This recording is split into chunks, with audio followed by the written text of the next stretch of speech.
જય શ્રી કૃષ્ણ મિત્રો, આજે આપણે દરેક ઉપવાસ માટે ઓછી સામગ્રીમાં ઝટપટ બની જાય એવા ફરાળી ઢોકળા બનાવીએ। એની માટે મેં આ જે બહાર તૈયાર મળે છે એક વાડકીએ ફરાળી લોટ લીધો છે। તમે કહેશો તો તમને ફરાળી લોટની રેસીપી પણ હું બતાવીશ। અડધો કપ દહીં ઉમેરીશું આપણે। એક મોટી ચમચી આપણે આદુ મરચાંની પેસ્ટ ઉમેરીશું। આ ઢોકળા થોડા તીખા હશે ને તો સારા લાગશે। એક ચમચી સિંધવ મીઠું ઉમેરીશું। આ બધી વસ્તુને બરાબર આપણે મિક્સ કરી લઈશું।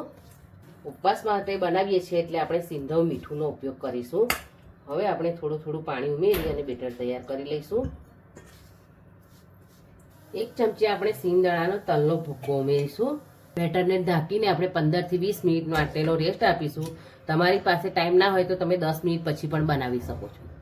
થાળીને તેલથી ગ્રીસ કરી લઈશું। લીલા ધાણા ઉમેરીશું। ફરાળી ખીચું અને ફરાળી સિંગદાણાની કઢીની રેસીપી મેં મારી ચેનલ પર મૂકેલી છે, તમે ચેનલ પર જઈ અને જોઈ શકો છો। 2 ચમચી જેટલું તેલ ઉમેરીશું એટલે ઢોકળા આપણા એકદમ સોફ્ટ થાય અંદરથી। બરાબર મિક્સ કરી લઈશું। 1 ચમચી ઈનો ફ્રૂટ સોલ્ટ ઉમેરીશું। થોડું પાણી ઉમેરી અને બરાબર મિક્સ કરી લઈશું। આપણે થાળીમાં લઈ લઈશું। થાળીને ટેપ કરી લઈશું। ઉપર મરી પાવડર ભભરાવીશું। હવે સ્ટીમ કરવા મૂકી દઈશું। 10 થી 15 મિનિટ માટે આપણે એને સ્ટીમ કરી લઈશું।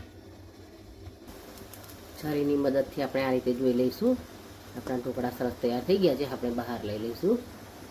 વઘાર કરી લઈશું। જીરું ઉમેરીશું। લીલા મરચાં ઉમેરીશું। મીઠા લીમડાના પાન ઉમેરીશું। 1 ચમચી તલ ઉમેરી લઈશું। ઢોકળાને કટ કરી લઈશું। એકદમ ઠંડા થાય પછી જ કટ કરવા, તો તમારા પીસ સરસ પડશે।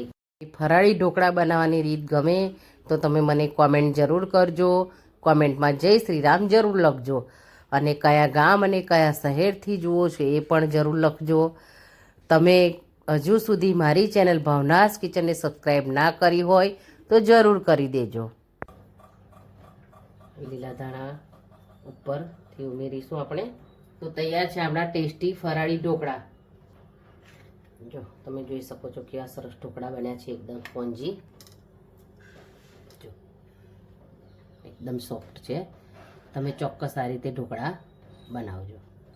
તમારા દીકરા દીકરીઓ શ્રાવણ મહિનો કરતા હોય તો તમે આ રીતે એને ઓફિસમાં લઈ જવા માટે ટિફિનમાં પેક કરીને પણ બનાવીને આપી શકો છો। તો તૈયાર છે આપણા ફરાળી ઢોકળા। તમે એને ફરાળી ચટણી સાથે પણ લઈ શકો છો। મેં ફરાળી ચટણીની રેસીપી મારી ચેનલ પર મૂકેલી છે, ચેનલ પર જઈને તમે જોઈ શકો છો। આ રીતે ઢોકળાને બનાવો અને ઉપવાસને એન્જોય કરો।